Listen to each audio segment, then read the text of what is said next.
Hey everyone, thank you for downloading a new episode of The Retro Gamers. Larry here. And Anthony here. Where in the world is Anthony now? Where are you? I think it's finally happened. I have no idea where I am anymore. I know you're on the East Coast, so that's good. I'm definitely on the East Coast because we're in the same time zone for sure. Thank God for both of us. I know, but no, this week I'm coming to you from Orlando, Florida. Orlando. Nice. All right. Nice sunny Orlando. Yes, but I wasn't supposed to be coming to you from Orlando, Florida this week. Should have been coming from Los Angeles. I should have been coming from Los Angeles, but Delta decided to cancel 3,000 flights the last few days, and they just so happily chose mine as one of them. We love Delta. And it shows. Well, at least now you're still in Orlando. We're in the same time zone, so finally we're on the same track, if you will, which is nice to know. Yeah, it's a first, and I think it's a first in a very long time since our Barcade episodes. Honestly, right? You're always somewhere else. Have you even been home between Japan and Orlando? Like, did you get your hands on your Switch yet? Like, supposedly I was, I think, for like a day. No, I did get my hands on the Switch. It was in between Japan trips in March. Oh, so, yeah, that's right. I forgot about that. So it has been traveling with me for the last 3 weeks. Yes, you have had it. Did you get your NES Classic? No. So about that. Oh, you have a story about it. Yeah. Oh, so sweet. remember, I had talked about this on the last podcast or the one before it that an NES Classic popped up on Amazon for $40, and I'm like, sure, let's go for it and see what happens. Of course, the person who posted it up there had 0 reviews, so I'm like, all right, let's see what happens with this. Give it a whirl. Give it a whirl. Get a shipping notice. It's on the way. It's on the way. It's on the way. It'll be there by April 3rd. No tracking number. April 3rd comes and goes. It's still on the way and due on April 3rd. Then, on April 5th, I go online and I'm like, let's see what's going on. And I look at I go to track it, and I see a bunch of responses to this person's name on Amazon. Okay. On April 5th. All condemning him for ordering the NES Classic and not getting it. Oh. So apparently I was not the only one. Oh, so now it's a class action. Okay. Yeah, so now it's an issue. So I've already. Well, the good thing is, the reason why I wasn't worried about it is because Amazon automatically guarantees. True. So even if it's a third party, Amazon guarantees. So since this turned out to be a scam. I already emailed asking for a refund. If I don't get a refund, Amazon will refund it to me anyway. So, all right. So sadly, I did not get my hands on the NES Classic. However, I have a lead. The story continues. Do you really? Wait a minute now. I have a lead on an NES Classic, and I cannot divulge the information at this moment. Okay. So, you know someone who knows someone. We will save that conversation for another podcast. Yeah, I know someone who knows someone, back alley, underground kind of deal. It's like it's kind of like buying a kidney. You're gonna be iced down by the end of the night once you get it.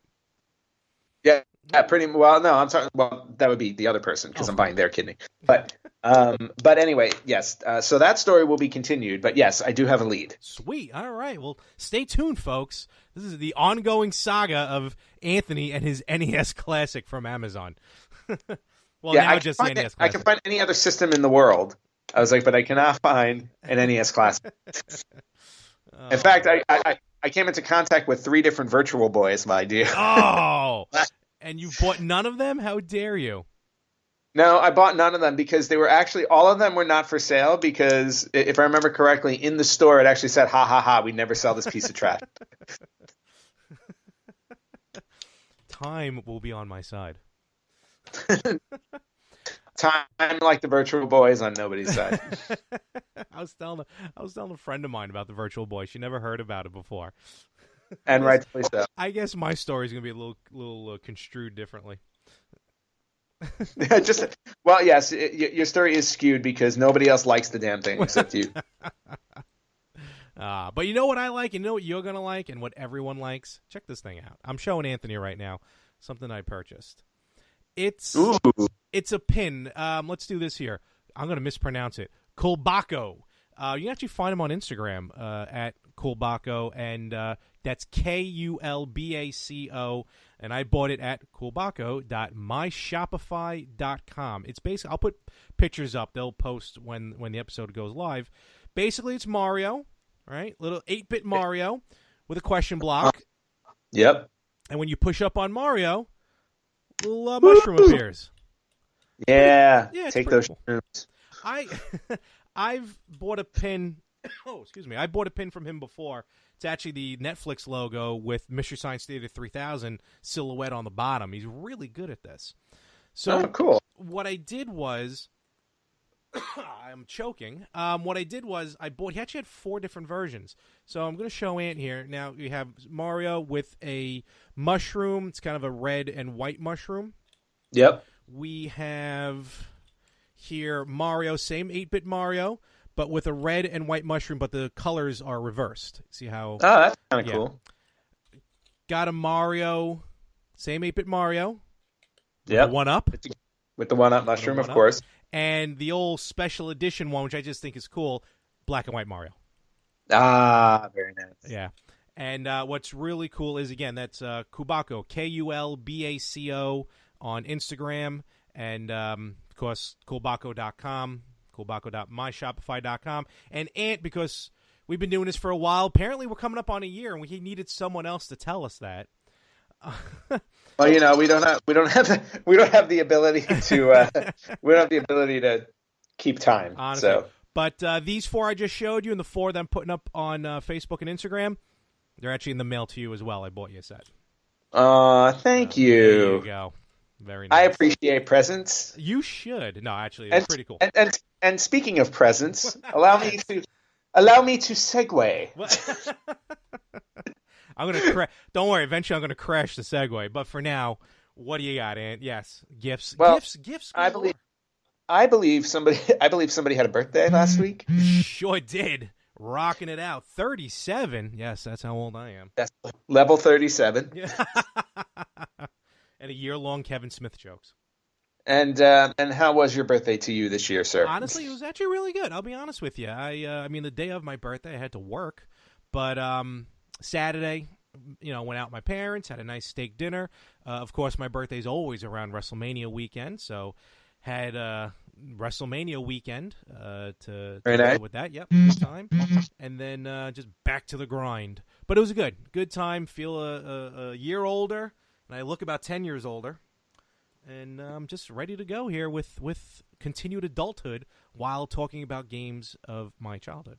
Yeah, I love the fact that you're talking about continuing your adulthood when we're doing a podcast about video gaming, and you've got all those toys in the background. I do. Pop vinyls and action figures. They're not toys.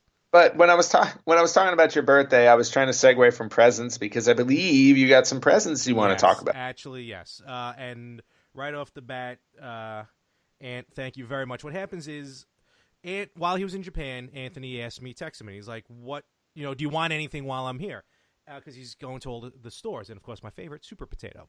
So I'm like, Super Potato is the best store ever, just for the name alone. I've never been there, and I already love it. So he asked me, and I texted him. I'm like, you know what? Anything like Mario or Zelda, text me. Let me see. Just let me know how much it is. Obviously, I'll PayPal you. So he sent me a picture, Super Mario Brothers or Super Mario Brothers 3 Famicom original carts. So I'm like, get me Super Mario Brothers. Why not own it, for the Japanese version where it all started? So I got the box today, and Super Mario Brothers was in the box, but Anthony was gracious enough to actually also get me a Famicom emulator. Well, actually, it's not an emulator. It's a Famicom system. It's like what would you want to call it? It's like a third party system. It's kind of similar to like, a Retron or something like that, but it's just specific to the Famicom. Because I didn't want to. It's not a knockoff. It's not a Famicom, but the thing works beautifully. I'll talk about that in a moment. But basically, I got a Famicom so I can play Super Mario Brothers, and not only that, but he was also kind enough, and I didn't see this one coming, DuckTales as well for the Famicom, and that's the game that I got most gameplay out of today. So, because I actually got this thing, we're recording at night. I actually got the mail in the afternoon. I didn't say a word because I wanted to wait till now, but I've been playing DuckTales all day. How is the Famicom version? Is it the same? It is the same. It is just as hard or normal as I remember it. The only difference is the levels are in Japanese, so I got to remember the lineup for the levels. Nice. But it plays the same. So again, Ant, thank you very much. Greatly appreciated. And my wallet's going to hate you because now I have a reason to buy more Japanese games. You're welcome. And the system... I also bought myself a copy of DuckTales as well. So. Oh, wait a minute. No, it's very good. That's a good idea. Trust me. Well, the NES version is so expensive. So when I saw it sitting there on the shelf, and it was only like, I think it wasn't that expensive at all. I was like, wow. I was like, okay. It's worth it because the only difference is the only thing so far, the only text in Japanese is the level select. Beyond that, the opening screen is all English. You know what I mean? Like the selects and everything are all English. So it plays like the NES version. So trust me, it's an excellent purchase. Well, I wonder if it was an American game that then was translated to Japan instead of the other way around. Could have been. Yeah. And as far as the system, I mean, all I see is FC Compact. That's the only thing in English on this box besides Columbus Circle and the word new. Nice. The system does come with 88 preloaded games, none of which are Nintendo games. They're all just made for the sake of being made. But for what it's worth, this system, man, actually works like a charm. I'm going to be honest with you. It works tremendous. So, good. I'm glad. I was worried about that. No, yeah, it's big time. So, my birthday is complete. And leave it to me to complete it. What? Thank you so very much. I couldn't buy you the Virtual Boy because, like I said earlier, nobody wants to sell them. How dare you? All right, all joking aside, was Super Potato selling a Virtual Boy? Have you seen Virtual Boy? I believe I was not lying. There was a Virtual Boy there. Nice. Probably very inexpensive. No, actually, it's pricier than you think it is because there aren't that many. That's true. So I know of one in a landfill out in Staten Island. So, rest in peace. Rest in pieces. Yeah, pretty much at this point. Oh my gosh. Maybe we can do a documentary where you go dig it out, like the ET thing. Imagine, and then all of a sudden there's like 100,000 of them in there for some reason. It's like, my goal is to go find my Virtual Boy. Now you know it's fiction because I'm sure 100,000 weren't made. More or less. Actually, less. Oh man, that poor Virtual Boy. Oh, I don't care. A moment for Virtual Boy. There are no moments for Virtual Boy. Moving on. Moving right along. It was my birthday week, but it's a new week, so I'm going to say F the segue. What happened this week in gaming? Oh God, we're already jumping into that. Yeah, we're gonna mix it up a little bit here, and it's gonna be fun. All right, fine. Larry's trying to confuse me, but I am always on top of my game. So this week in gaming, actually, you know what? This week in gaming history isn't exactly the most robust. So, really? All right. No, I had to actually do a little digging on some of the games just so I can understand what they were because I wasn't familiar with a ton of them. Mm-hmm. So I pulled out my favorites, but 1984. This week in 1984, a game was released called War in Russia. Ooh. So it was released on the Apple II and the Atari 8-bit. Okay. I decided to go online just to see what the game was about because I'm like, ooh, War in Russia. It sounds ridiculously poignant at the moment. Yeah. So very Cold War-like and you're right, very modern. Right, exactly. It was like so it was basically a strategy game. It was a text-based strategy game where are in a war in Russia. So Hence the title. exactly. So pretty straightforward. I just thought I would bring that up. Moving on Moving to around. just a year later in 1985 on the NES in Japan, which would be the Famicom. The very first game of soccer was released on the NES. Okay. I don't know, and the reason why I bring this one up is you remember the art for the games back then, like the simple games like soccer, hockey, and stuff like that. They were because they weren't licensed games. Oh, yeah, I know what you're talking about. So there would be very generic artwork, but it was kind of like they were formatted all the same way. So there was baseball, football, soccer, hockey. It was kind of like the way they were on the Atari and earlier systems before they started getting into licensed sports games. Very generic. Very generic. Yeah, super generic. So 1985, soccer. Jumping a few years to 1989 in Japan, Dragon Spirit came out for the NES. I don't know if you remember that one, but that was a pretty decent game. Yeah. Jumping to 1990 on the Game Boy, also in Japan, because I love my Japanese releases. On Game Boy, we had Batman, the video game. Ooh, the one based on the movie? Yeah. Nice. For Game Boy. All right. And then jumping to 1994. Now, I put this on the list just because I like the name of it. And it is also in Japan on Sega CD. It was called Revengers of Vengeance. Is that even grammatically somewhat correct? I don't know. Revengers? I'm trying to understand how the logic works with that. Revengers Right. of Vengeance. Correct. So people are getting back at people, and who are getting back. Okay, gotcha. I'm assuming it's a game that was a vicious circle of people getting back at people getting back at people getting back at people getting back. I think we're stuck in an infinite loop. Yep, and to make it better, it was on the Sega CD. Oh, nice. Moving right along to 1995. On the Neo Geo CD, and we had World Heroes 2. I forgot that had a CD. I thought it was just those fat cartridges. Okay. No, they had a CD version, and World Heroes 2 was released in 1995. Okay. In 1996, finally in the United States. It took a while. Took a while to get here. And this was on Windows. Oh. PC Windows, we had Treasure Quest. Oh, I think I remember that. Well, Treasure Quest is a game I've brought up in podcast history before. Okay.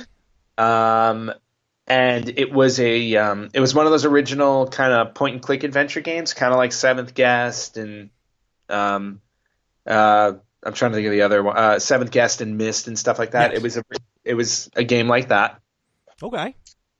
With a little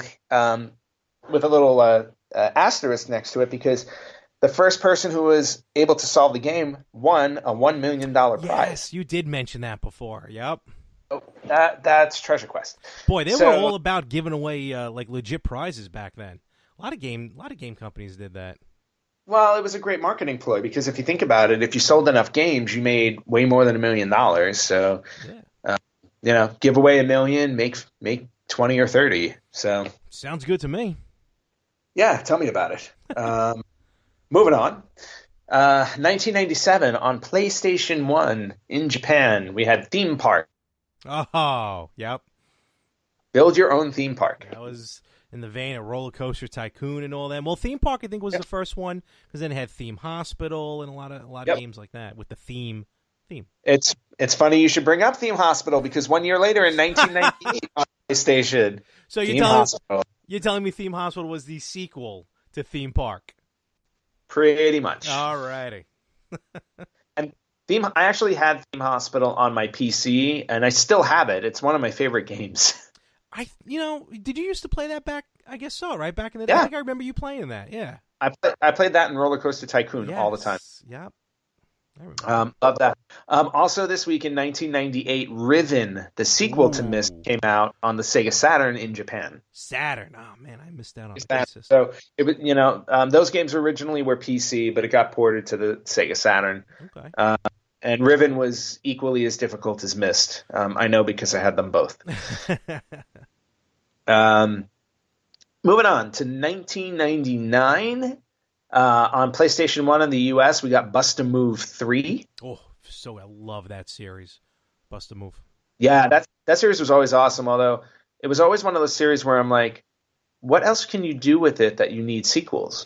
True. I mean, the They would add little things, but it was kind of like Tetris, where it's like you add little things. You're right, and it was more. It just took advantage of whatever graphics the system went on. So the graphics got better, the backgrounds got better, the music got better. I mean, the only iteration I remember really making a drastic difference is the version on the 3DS for obvious reasons. Exactly. So that's why, like, Bust a Move 2 was the one that I owned and played the most. Me too. Yep, agreed. In fact, I still have it. Moving on, moving on, but in the same year for 1999, and this was in Japan on PlayStation 1, Bust a Groove 2. So not to be confused with Bust a Move, right? And if you remember correctly, I still own Bust a Groove 2 because, as far as I know, it was released in the U.S., but very few copies were released. You had the import version. I have and still have the Japanese import version. Yep. That song still sneaks in my head every now. Bust a Groove. That is every now and again. It still kind of catches me off guard. That is from the first game, yeah. So the second, the second game, and I'm trying to remember if it was the first or the second game, but one of them uses a remix of a Michael Jackson song. Actually, really, I don't remember that. Yep, I believe it was. I was gonna say that had to have only been on the import. No, I'm pretty sure it was the first one. Oh wow, the U.S. The U.S. release as well. Yeah. Wow. At least I think it is. I could be totally wrong. That's all right. Well, but our fans will be the judge of that. Yep. I'm gonna. Well, they can judge all they want. I don't care.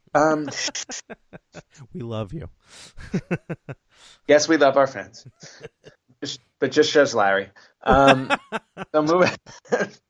moving on to 2001 on the N64 in the US, we got Dr. Mario 64.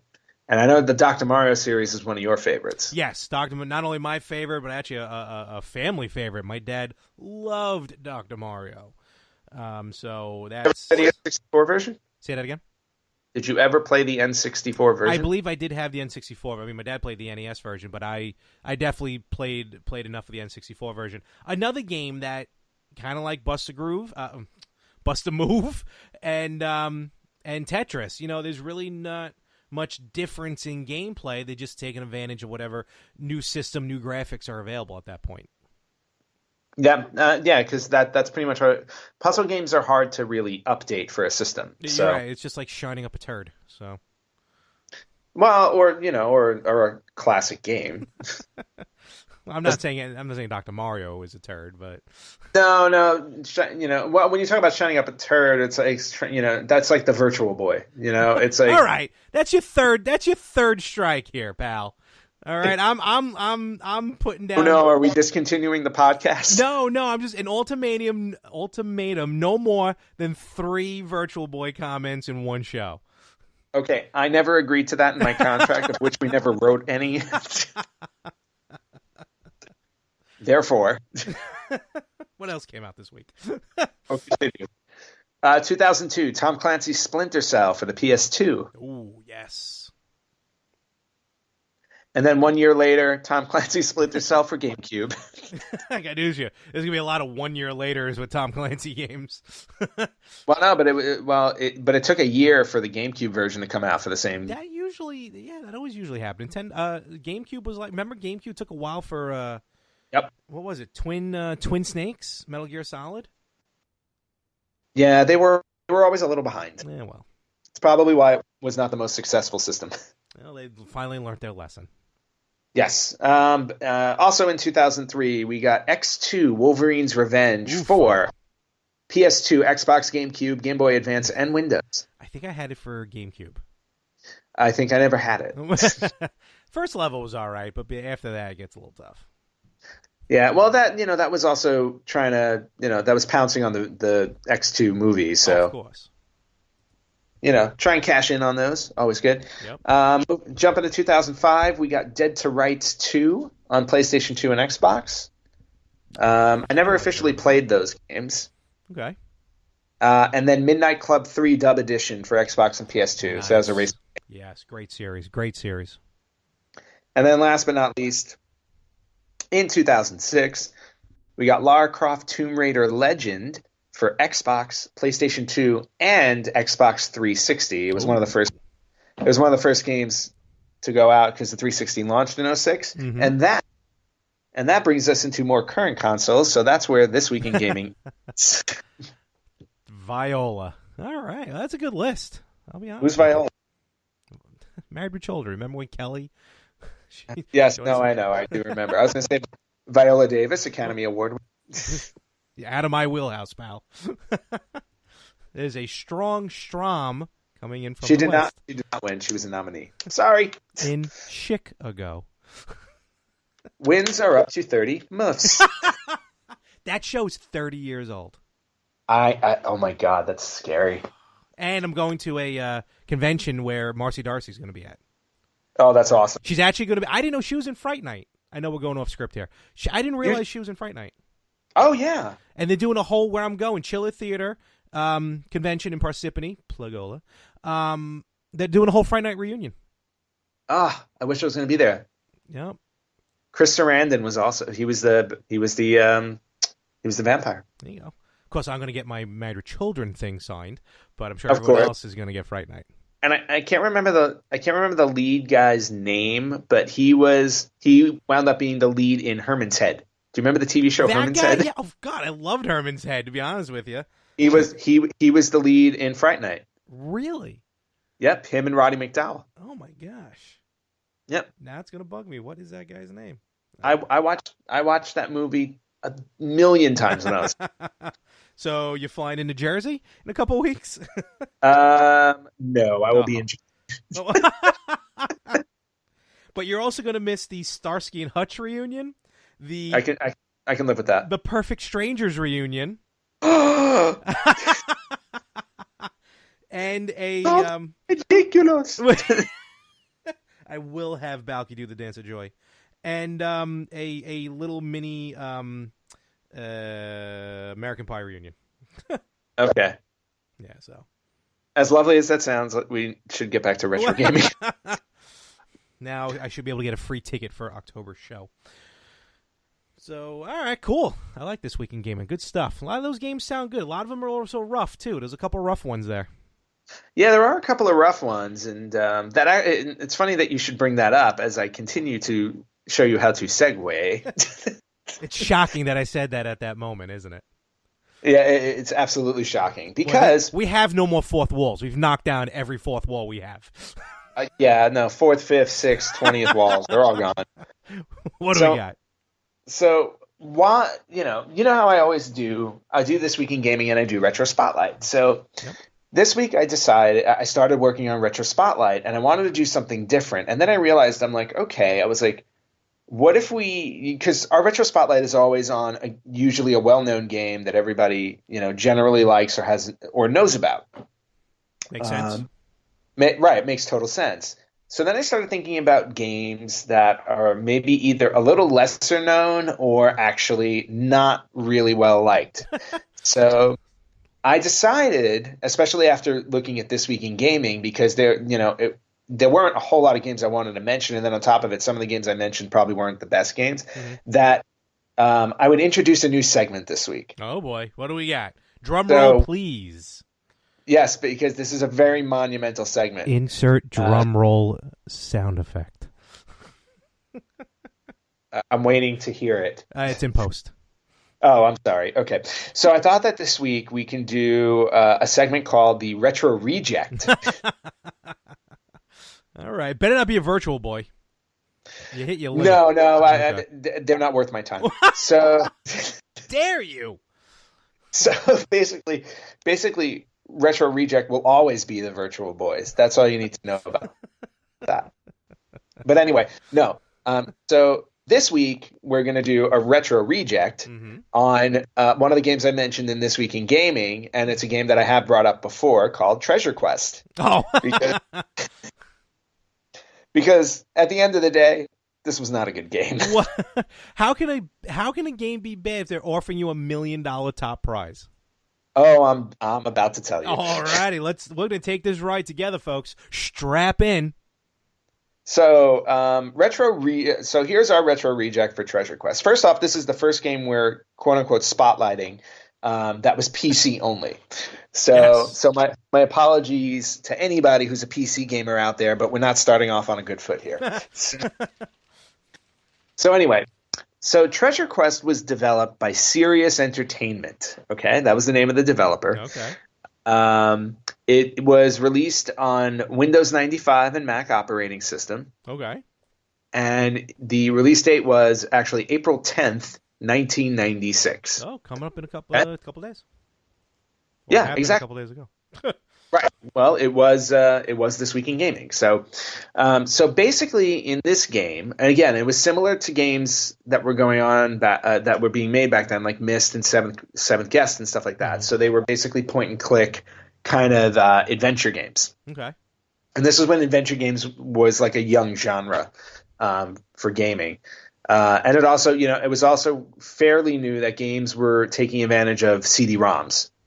Yes. So we had PC CD-ROM game here with Treasure Quest, where the idea was you basically moved from room to room, and there were a certain number of rooms in the game.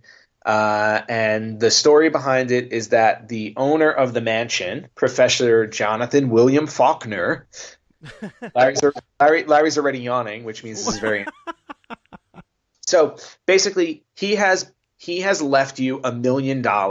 He left one person $1 million, and the person who wins the $1 million has to solve all the puzzles in the house. Okay.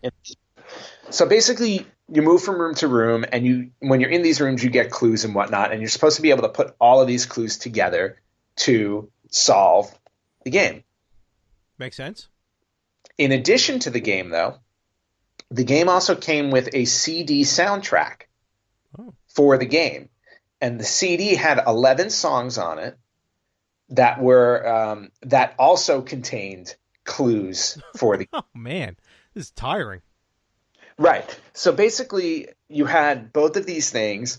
And then, obviously, as part of a marketing ploy, Sirius Entertainment, offered an actual $1 million to the first person who can solve the mystery in the game and submit an explanation of the solution. Oh my God! To a panel of judges. Not even worth $1 million at this point. Right, and then if nobody solved it by December 31st, 1999, then the contest would end. So basically, so we're late. So they were basically giving people 3.5 years to solve this thing. So why is this game a retro reject? Tell me why.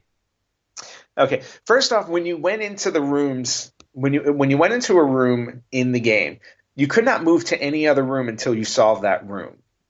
Now, obviously, because there was $1 million prize, the game was incredibly difficult because they obviously were not just going to give it away. Apparently.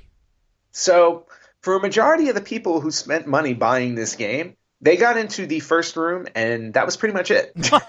Oh. If you couldn't solve the first room, you weren't going anywhere. Oh, how much was this game to purchase? I don't know the original retail price. I'm assuming, standard games back then were $50. Yeah, right. Oh my God. But and basically there was no entertainment value in it. As soon as you went in a room, you basically were thrown all of the clues that you needed. It's not like you had to search that much for that. Oh, really? Well, you said it was a text-based game, right? No. This was an actual. No, it was like a point-and-click adventure game. Oh, okay. So no, there were actual visuals and rooms and stuff. Okay. So anyway, and then on top of the whole fact that you couldn't get past one room without solving that room, then you had a CD on top of it that you had to listen to on repeat. Which, by the way, conveniently enough, the soundtrack of the game that you had to listen to over and over again was created by the daughter of Sirius Publishing CEO. Oh, tell me she was a wonderful artist. No. So, and then the other hook for the game, which wasn't that much of a hook, was that the actress that was in the game. There was one actress in the game with full motion video. Oh, okay, fancy. And it was Terry Farrell from Star Trek Deep Space Nine. Was it really? Early gig for her? I guess so. Yeah, right. Deep Space Nine. I think that came out a little later. So, yeah. Oh man. But anyway, the whole point is obviously the whole hook of the game was somebody needed to win the $1 million. Okay. Right? Who won the $1 million? Okay. So here's what happened. Now, the ultimate solution to the game. So I'm going to give it away. Uh-oh. Good thing the contest is over. I know, it's been 21 years. So I'm going to give away the answer. So the answer to the game was the Tree of Life. That was the ultimate answer. Oh. And the Tree of Life refers to both, basically it refers to the wisdom and the love of the professor's lost fiancée, Rose. That's the story in the game. And the whole thing about the Tree of Life, it was referencing the Kabbalah and a verse from Proverbs in the Bible. Yawn. Okay? So they did this whole big religious whatever. Anyway, so first and foremost, the game comes out April 10th. May 31st, a month and a half later, a school teacher in Woodburn, Oregon, submitted the answer to the game. Wow, only a month and a half in? A month and a half later, submits the answer to the game. And basically, he was a specialist in like esoteric teachings, so he noticed the pattern as he was going he was able to finish it quickly. So sends it in May 31st, 1996, a month and a half after the game comes out. The company disqualifies him on a technicality because he did not put the required registration number in the upper right-hand corner of his system, which were listed in the rules of the game. So because he did not put the registration number, he did not win the $1 million.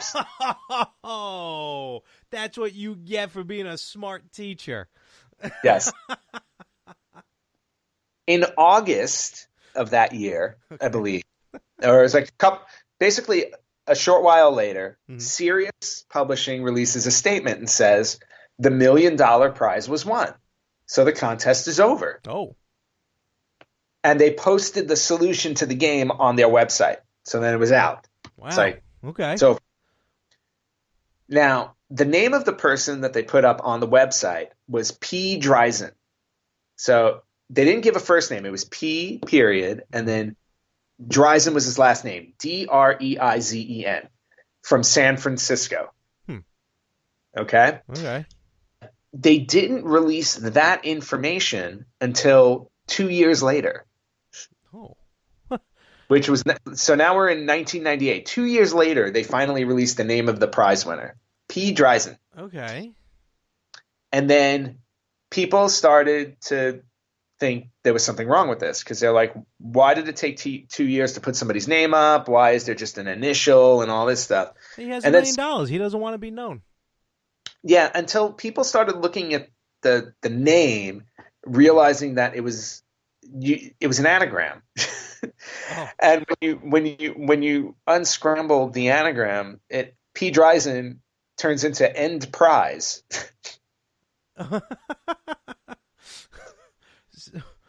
So basically, just end the contest? So yes. So basically, what it looked like to people was that they ended the contest so they didn't have to pay anybody out because they got too close with the teacher. Basically, so after that happened, the teacher from Oregon circles back. Oh boy.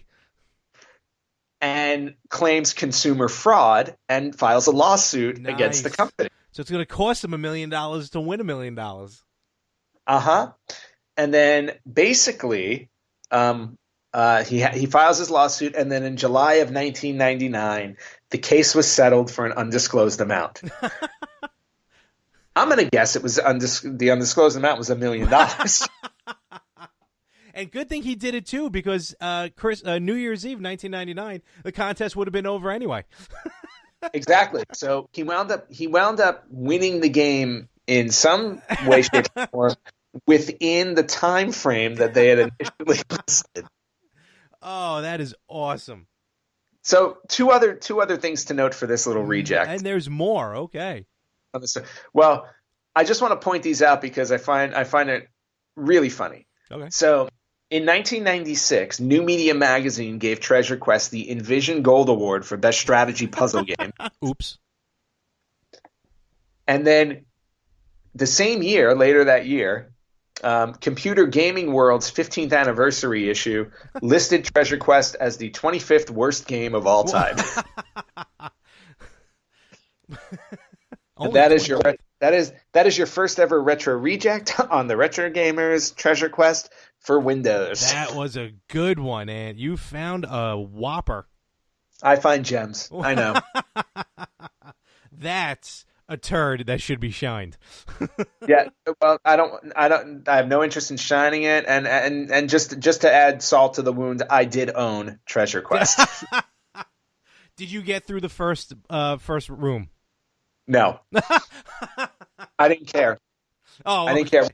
Once I went into the first room, I listened to the CD. I think by the third replay of the CD, I said, "This is garbage." Was it just instrumental, or was it like lyrics, or? No, they were lyrics, and supposedly the lyrics had clues. Oh, that's right. Yeah, you were saying that. Was it like what kind of music was it? Now I'm curious, like rock or no, maybe not rock, but it's kind of like new agey. Ugh, all right. Whatever was going on back in 1996. I bet anybody out there listening who's even curious about this, I'm sure you can go online and find it. I'm sure somebody put it up on the internet. It's got to be out there. It's out there. Gosh darn it. Exactly. And I wish you the best of luck. I've already given away the game, so I don't have to make you suffer through it. Yeah, wait a minute. He gave us the ending. Well, it's gamers helping gamers. That's what I say. Well, the bottom line is, in the game, there's no ending to the game. The only way that the game ended was you submitting the answer to the company. Oh, so there was no no. Wow. Wait, how? Oh, okay. And not only that, but in order to keep the answer to the game a secret, they actually had two different groups of programmers develop the game, and each set of programmers only got 5 of the levels, so that they didn't even know. Oh man. What a just a laboring experience for really garbage in the end. Well, I mean, when you think about all the work that goes into that, at the end of the day, you know what? You could have just made a very generic point-and-click adventure and probably made your money back. Oh, in a heartbeat. And then instead they spent it on two sides attorneys. Well, and also anything at the time with full motion video was so new and innovative that, it would have sold. Oh, guaranteed. So, anyway, I think we've given Treasure Quest more than enough time. So. Very much more than enough time. Never should it have any more. Honestly. Well, let's back that up then. Let's take a quick breather. Let's take a moment, and let's for a second talk about a very fun game. Also PC. Have you ever played World of Warcraft? I have not played World of Warcraft. I've played it twice for probably albeit 30, maybe 60 days. Not a big PC gamer here, don't get me wrong. Not saying there's anything wrong with PC gamers. PC games, there's definitely nothing wrong with PC gamers. But I'm just doing a quick shout out here. Friend of mine, you've actually heard her, didn't see her, but you heard her on the Retro Gamers Facebook page. Friend of mine, Trish, huge World of Warcraft gamer, and she wants to get back into the game. So if everyone can head on over to gofundme.com/wowgirl. That's right. That is a chick playing World of Warcraft. You can't get any better than that. Go check out gofundme.com/wowgirl. To get a gamer back into the game, gamers helping gamers, definitely check it out. It's for good stuff, and trust me when I tell you, she's so good at the game.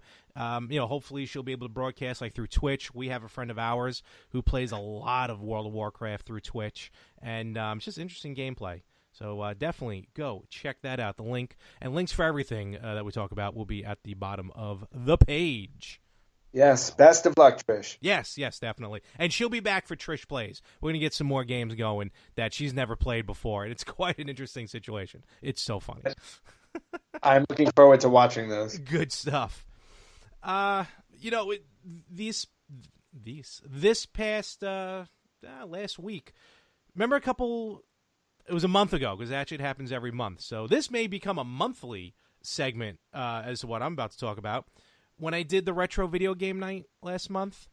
Oh, yeah, I remember that. Yep. Well, that looks awesome. It's so much fun. When you get out here, when you finally come to New York, if you time it, no, it's up all year. We'll definitely head there. Once a month, though, the first Thursday of each month, the Cradle of Aviation Museum opens up their doors at night, and it's a retro video game night. Now, you can go whenever all year long, but obviously it shuts down at like 5:30. But once a month, they keep it open later, probably like 10 or so. No, 9 o'clock.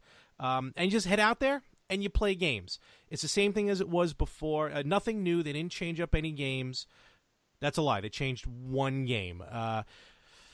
They have a Dreamcast set up. Last time was Marvel vs. Capcom 3. This time around, they had NBA 2K.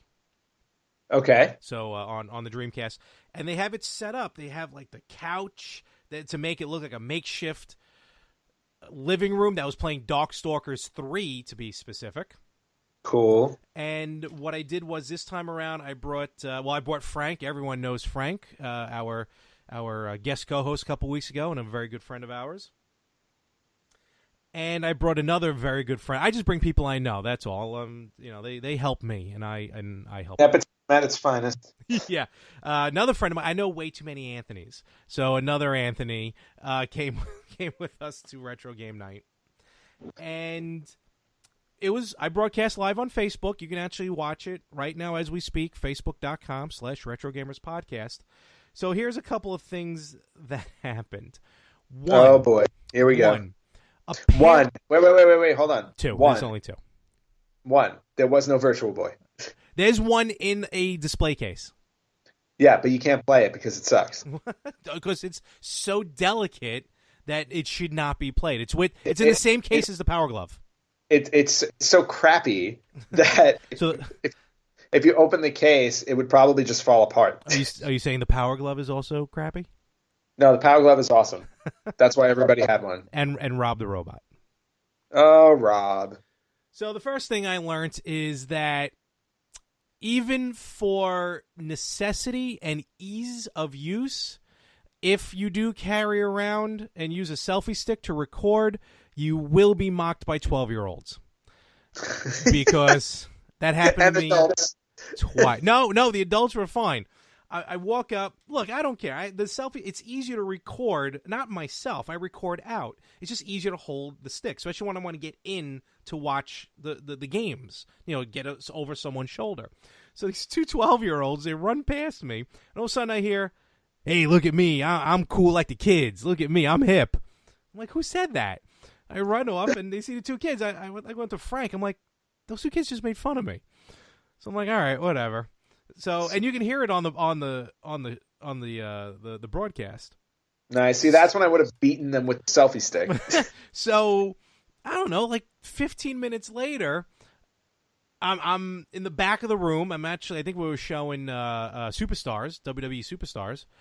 Nice. And again, same two kids walk by. Oh, look how hip I am. I'm being like a cool kid. And I'm like, those little bastards zinged me again.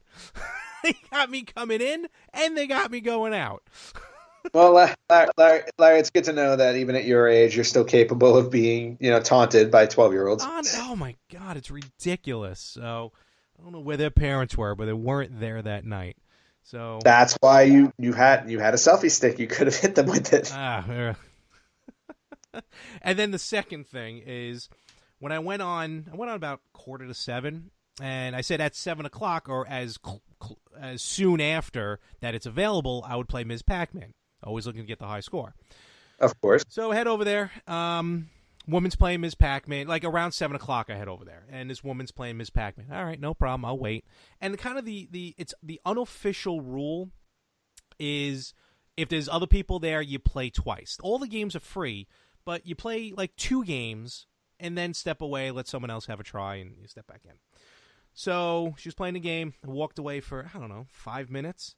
I walked back. She's still playing. But you can tell it was a new game, where the level was. All right.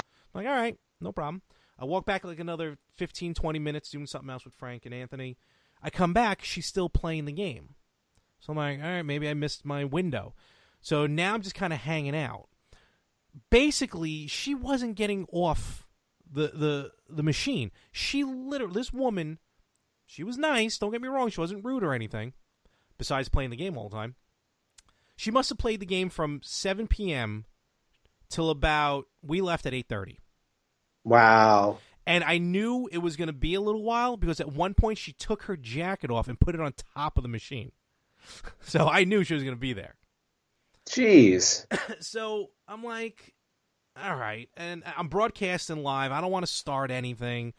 You know what I mean? I'm trying, and I'm being nice. So I walk over. I saw playing Tetris next to her. I strike up a little bit of a conversation. And I go, like, oh, let me put my virtual coin on the thing. Because if you put your quarter on the machine, it means you're next. But the machines are free. So basically I'm telling her, when you're done, I'd like to get next game. So she finishes the game. I go to step over, and then she's like, oh, we can play 2-player. I'm like, wow. I'm like, go away. Step away for a moment. I'm only playing one. I die. That's it. But she not insisted, but again, what am I going to do? I'm not going to start a fight or an argument. She had the high score for the evening. She had 104,000 as the high score. So I'm like, all right, we'll play 2-player. You know what? 2-player would be interesting. It would be fun. So we start the game up, play 2-player. As we're talking, she's telling me a story about how she played morning, noon, and night pretty much when she was a kid. She was pregnant with her kid. She was still playing Ms. Pac-Man. I did not see any kids there. That may have been hers. So I don't know if she still has. I believe her kids were 2 12-year-olds running around. Probably. They probably were. So yeah, she even it was amazing, and she was telling me how she always played to get the high score, and pretty much that's all she did that night. Now, needless to say, I destroyed her. So I got what I get. The high score I posted it on the page. I believe you got 120,000. About maybe even 125, but yeah, right between 120 and 125. I know she finished the game at about 52,000, so that was a good win for me. So I was able to walk away happy. And did she go back to the machine? Oh, she sure did. She kept playing. She just kept playing. Wow. Unbelievable. When we left, because I checked it again, I think I still had the high score when I left. So that was good. No offense to her. She was a sweet woman. Don't get me wrong, but I really hope she's not there next time I go. Oh, I hope she is. I think it would be awesome if, like, every month she goes there and just owns the Miss Pac-Man machine. Please. I mean, I don't care if she keeps playing, but let someone else play. Just the 2-game rule. 2 games, step away, move forward. Well, Larry, not everybody plays by the rules. Clearly not, but that's okay. Beyond that, there's no problems otherwise. Again, the retro game night, awesome. Check it out. Garden City, New York, Cradle of Aviation Museum. First Thursday of every month. The last Saturday of every month is also an 80s karaoke and retro game night. And there they got they got a cash bar that evening. All right, so you need to go on a Saturday night and record I sure do, and I got to be drinking when I'm playing. And singing. Totally. Anthony, I didn't realize he owned the game in one shot. Excuse me. Marvel vs. Capcom 3? He ran that game like there was no tomorrow. Oh, yeah, I remember him when he used to play that game. Unbelievable. Frank was just bouncing around playing stuff. I had him as my my camera guy there for a little while, too. Oh, you made him work. Yeah, totally. I'm still trying to figure out how Anthony got into the mix. But Frank was there to begin with to do some broadcasting. Anthony's your new Long Island neighbor, so Yeah, that is true. I forgot. Yeah, that's right. by default, he's Yep. going to be involved now. And then when we were done, we played some more and then called it an evening. So, but they enjoyed it, and that was nice to see. So we all will be back. Well, I'm glad you all had a good time. You Sorry, sure did. sorry I couldn't be there, but I was in some other place. You were somewhere. You were probably. I think you were in the air actually. No, that is true. Yes, I was flying to parts unknown. Oh, awesome! It's right next door to Dudleyville. Well, yeah. Your references are killing me.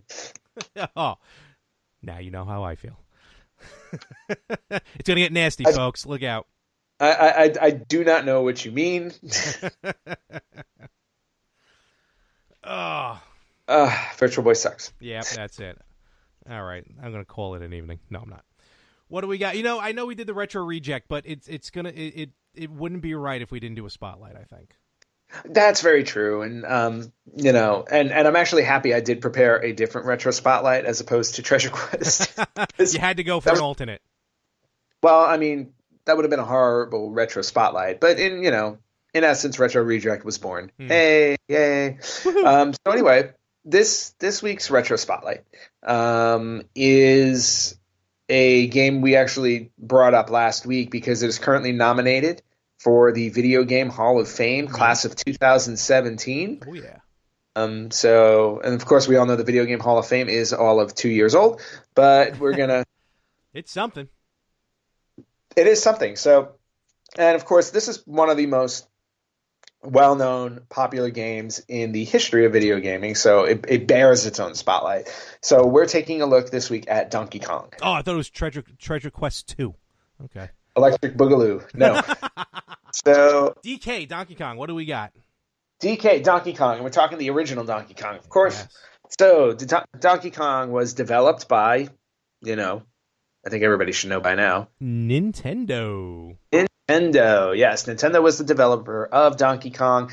The first release date was July 9th, 1981. Wow, it just sounds so early.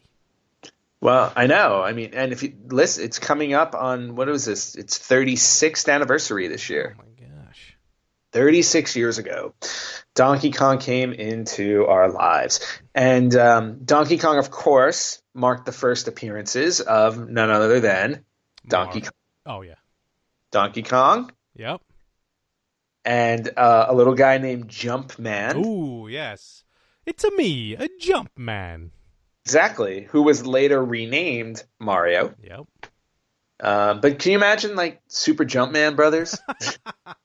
I'm sure somewhere in, like, North Korea there's a Super Jumpman Brothers. There must be. So we got Donkey Kong, we got Jumpman, and then we got also the damsel in distress, who was not Princess Peach, though people think that it is. Nope. Nope. Pauline. Well, her name originally was the Lady. Really? Yes. I guess Jumpman, the Lady, that makes sense. She was originally known as the Lady, and then later became Pauline. So, wow. I know, interesting, right? Yeah, very. I didn't realize that. Okay. And so the reason why, do you know why Jumpman became Mario? Do you know why they changed the name? I know who they named him after, but I don't know why they changed it. Okay, so when they were developing the sequel to Donkey Kong, just a little segue, which was Donkey Kong Jr. Yes. Which, by the way, Jumpman in that game, also Mario, was technically the villain. He sure because was. Donkey Kong Jr., the goal was to save Donkey Kong from Mario. Yep. But anyway, when they were developing Donkey Kong Jr., an employee at Nintendo pointed out that the character of Jumpman looked like their Italian landlord. Oh, okay. So then that Nintendo's office, and his name was Mario. Yep. And so they renamed Jumpman Mario. Gotcha. And then Pauline, who was originally just known as the Lady, got her name from one of the developer team members' wives. Okay. So that's how they got their names, and the rest is history. Those guys. Sure is. So getting back to Donkey Kong. So the Donkey Kong character itself is one of the most highly recognizable and popular characters in the history of video gaming. Mm-hmm. The franchise has sold over 40 million games. Wow. Okay. Now, the original arcade was created by Shigeru Miyamoto, Mm-hmm. who was the father of a lot of the games that we know. So many wonderful games. Genius. So many games. But I don't know if you knew this, but Donkey Kong actually originated because he was actually assigned to convert a game called Radar Scope, which he had also developed. And they asked him to create a game that would be more appealing because Radar Scope wasn't doing very well. So they had a number of arcade cabinets that weren't selling, and they wanted something different. So that's how Donkey Kong initially started. When Donkey Kong released, it was so popular in the U.S. and Canada that the first 2,000 units sold out. Wow. Like almost immediately. Nice. So it's a lot of bars. Exactly. So Japanese manufacturers had to rush to get more made. So they took all of the spare parts they had for Radar Scope and all of the cabinets and rejiggered them to be Donkey Kong cabinets. And by October of '81, Nintendo was selling 4,000 units of Donkey Kong per month. Wow. So let me ask you a quick question. So they realized the need of supply and demand. So in 1981, it was easy for them to pump out a bunch of Donkey Kong games, but in 2017, we're still waiting for NES classics. That's correct. Okay, move right along. Well, that's because they don't have a system that they can stick the NES Classic in. They have to make the whole thing, or some other excuse. Anyway, so by October they were selling 4,000 units a month. Eventually, they wound up selling 60,000 Donkey Kong arcade cabinets. Wow! Which was at the time. Now, this is 1981, worth $180 million. Wow! Real? Holy cow! In 81? In 1981. That. Oof.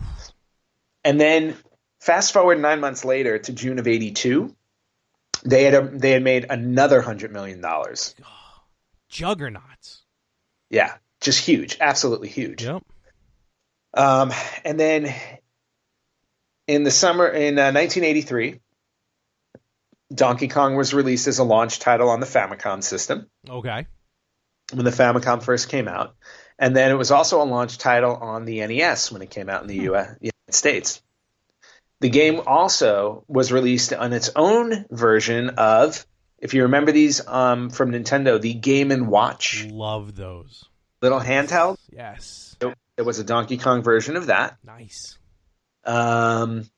Few other things about Donkey Kong the character, because this game spawned him. Mm-hmm. He had his own television series. Was that I think I just posted something on the page about this, like Saturday Morning Starcade or something like that. Saturday Supercade. Supercade, yes. And Donkey Kong was voiced by Soupy Sales. Really? Yep. Wow. I kind of thought he was already dead by then. Okay. Nope, he was playing Donkey Kong. Wow, that's cool. Yep. And then several years later, Donkey Kong also got his own television series outside of Saturday Supercade called Donkey Kong Country, based off the games for the Super Nintendo. Oh yes, I do remember that. Yep. So it aired in the U.S. in 1998. It actually aired in France first. Weird. 1997. And if you don't know this, if you have not seen the movie Pixels in 2015, Donkey Kong is the main villain in that movie. He is. Look, the movie, by all means, has not, and will not win any awards or Oscars, but for that nostalgic value and just to see all the games, it's a fun watch. That's what I'll say. And when I saw that whole final part of the game, final part of the movie, and they're pretty much living Donkey Kong, I thought that was pretty cool. Yeah, no, I won't lie. The nostalgia is definitely there. Not the best movie in the world. No, but exactly, cool. Still fun watch. Okay, a few other cool things about Donkey Kong you want to know.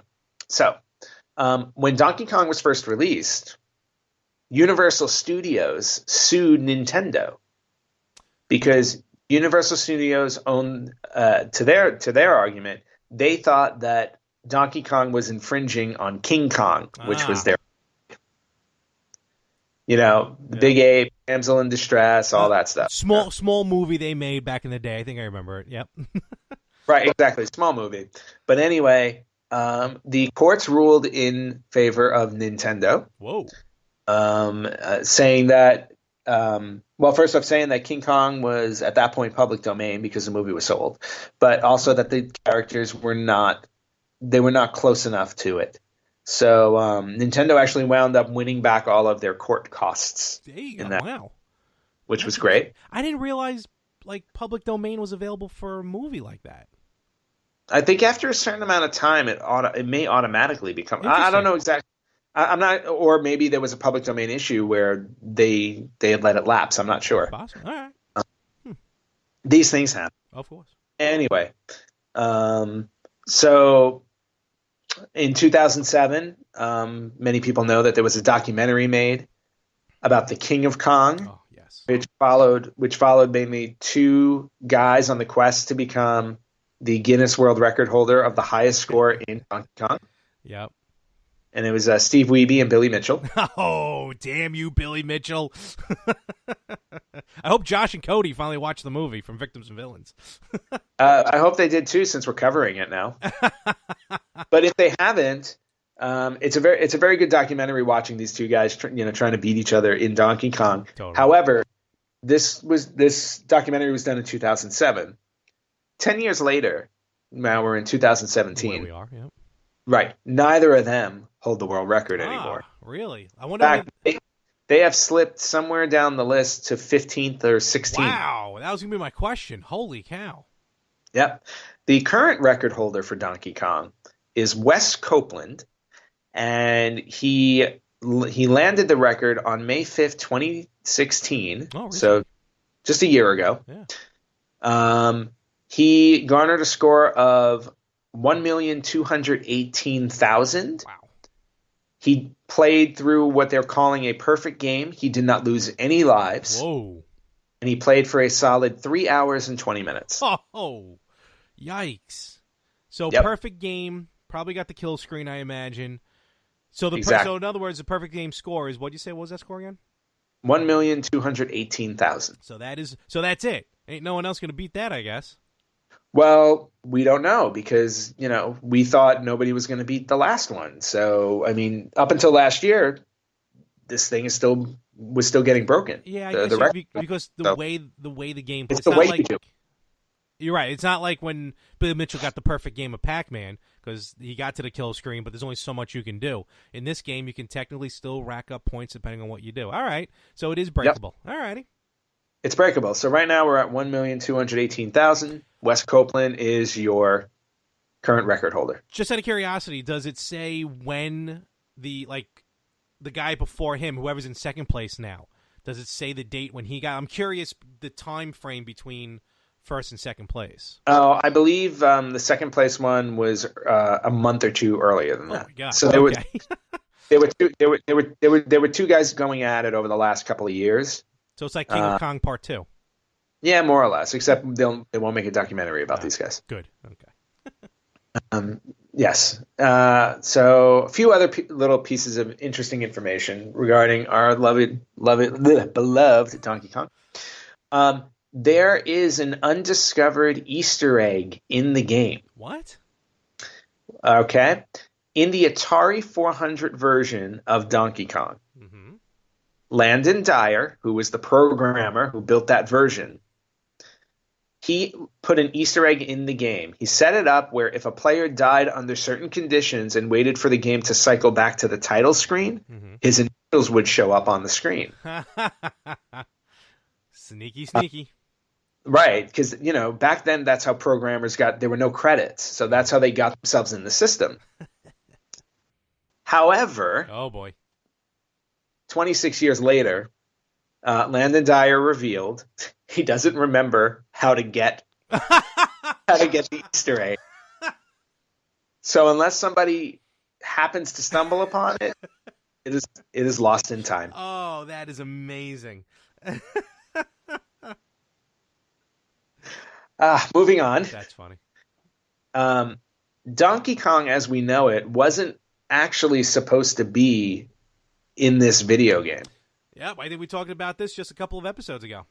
Yeah, a few episodes ago, we actually talked about Donkey Kong was a fill-in for a game Nintendo was making based on the Popeye comic strip. That's awesome. But they lost the rights to Popeye, or did not get the rights to Popeye, so they needed something else. Okay. And that's when Shigeru Miyamoto came up with the idea of Donkey Kong. Now, the reason why Donkey Kong was named Donkey Kong, because he's not a donkey, because Miyamoto thought that donkey translated into English would be stupid ape. Yeah, exactly. So he thought donkey meant stupid and Kong would be ape. So Donkey Kong was supposed to be stupid ape. Obviously, that's not the translation, but it didn't work too well. But you know what? The rest is history. Let's see. What else can I tell you about Donkey Kong? I told you about. Okay. Oh, so originally, Jumpman or Mario was not supposed to jump in the game. Okay. So hence the hammers. Right. So the hammers were there originally because Mario wasn't going to be jumping. I don't know what they were going to name him, but he wasn't going to be jumping. But here's what happened when they were developing the game. Remember when I brought up the game Radar Scope? Yes. And how they were repurposing Radar Scope for Donkey Kong? Yep. Well, the arcade cabinets for Radar Scope had a joystick and a button. Aha. The button didn't do anything. So to give the button purpose, they made Jumpman jump. So it was almost like just out of a necessity than anything else. Basically, it's only because they were recycling Radar Scope that they put in the ability for Mario to jump in Donkey Kong. Otherwise, the hammer was going to be the only weapon. And you would have had to have it from the beginning, if you think about it, because they would have had to. If you weren't able to jump in that game, there's a lot of other parts of that game they would have had to reprogram because of no jumping ability. Correct. Wow. So yeah, the gameplay would have been entirely different if he couldn't jump. Completely, it would have been a completely different game. Yep. So, few other things. Oh, okay. There was a Japanese Famicom game called Donkey Kong Jr. Math. So if you didn't know that, it was an edutainment game, only released in Japan, where Donkey Kong Jr. learned math. I never got past the first level. Yeah, that doesn't surprise me. So, a few other things. Donkey Kong's movement. What? Hold on. Donkey Kong Jr. Math came out here. I had it. Did it come out? Yeah. Oh, wow. All right. Never mind then. Moving right along. All right. I got a bad source. Unacceptable. You know the Donkey Kong's movements in the game? Yes. So the creators of the game originally went to watch gorillas at the zoo for inspiration on how to make Donkey Kong move. After watching gorillas' actual movement, they decided that their movements weren't good enough for the video game, or they weren't going to translate well enough. So they actually started watching horses instead, and they used horse movement to program Donkey Kong in the game. So actual gorillas were acting wrong as gorillas, and they figured a horse would do better as a gorilla. Why didn't they pick a donkey? They already called him Donkey Kong. Well, donkeys don't do anything. So, anyway. Last couple of things. I want to see these barrel-throwing horses. I want to see what they look like. They would be awesome. They just couple other things. You know the song? You know the song lyric? It's on like Donkey Kong. Yep. Everybody seems to know that, right? That was recorded by Ice Cube. But it's on like Donkey Kong can only be used by Nintendo because they trademarked it. Oh, right. I'm sure shortly after that song came out. Yep. And then Does that mean we have to pay Nintendo now? no, Good. because basically they're not listening. Oh.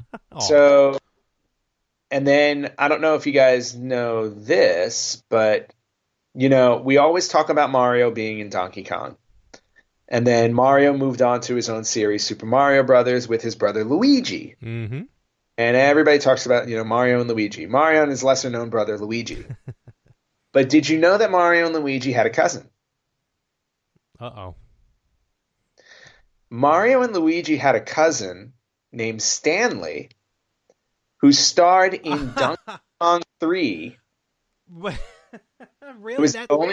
It was the only game in which he made his appearance. And if you remember Donkey Kong 3, Mario and Luigi's cousin Stanley was an exterminator who shot puffs of poison up Donkey Kong's butt. Yes.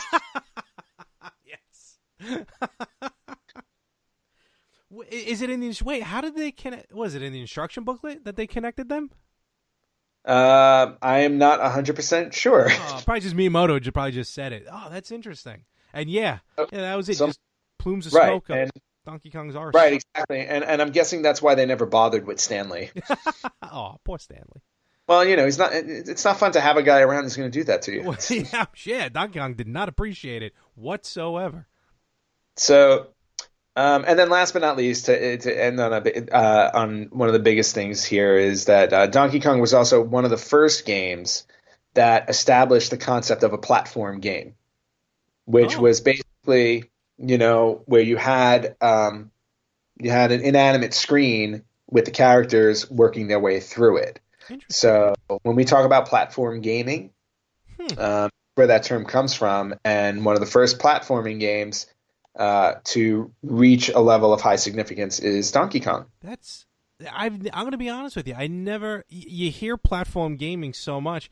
I thought platform gaming just meant a game kind of exclusive to a console. That's very interesting. Well, that's kind of how the term platform gaming has evolved, I guess. But, there was an actual term for it back, that was a platform. It was the stationary screen and then characters working their way through it. Wow. That's interesting. I like that little tidbit. I mean, I liked all of it, but that was the most interesting one, in my opinion. Yeah.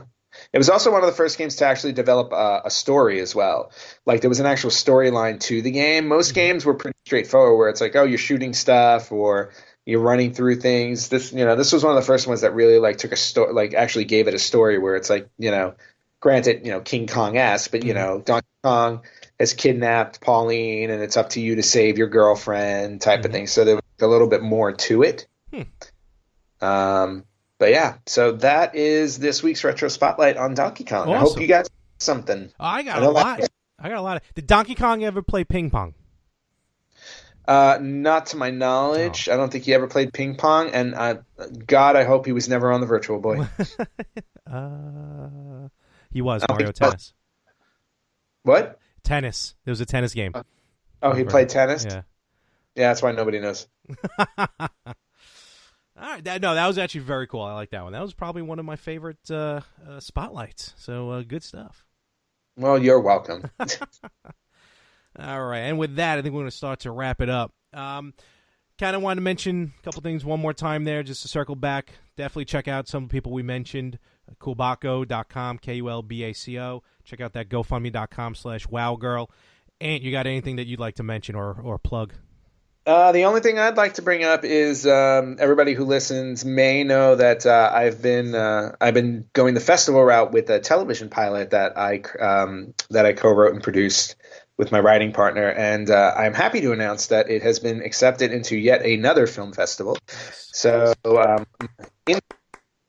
Inside Guy, which you can find on Facebook, www.facebook.com/Inside Guy. I think that was it. Yeah, Inside Guy or Inside Guy Show. Right. I can't even remember anymore. But basically, it will be screening at the Die Laughing Film Festival on May 12th or May 13th. I don't have an official which day yet or time. They're still figuring out the schedule. So it'll be screening in North Hollywood, California. Nice. Congratulations. Thank you. Good stuff. It's a good show. I've caught a sneak peek. It's actually very funny. So check it out. We'll put the links as well in the description of the show this week. That sounds like a good idea. Sweet. All right. So with that, we're going to call it then. And enjoy the rest of Florida or wherever you are right now. Who knows? I think you're just like a time traveling, like a Doctor Who type thing. Oh man, I really wish I was. But next week I'll be coming to you from yet another location, and no, it will not be home. Yet to be determined. Oh no, it's already been determined. I'm just looking forward. Can't wait. Awesome. Well, with that, have a wonderful evening. Safe flight to wherever you're going now. I don't even know it's home anymore. Just wherever. It doesn't matter. All right. Catch you later. Have a good one. Good night.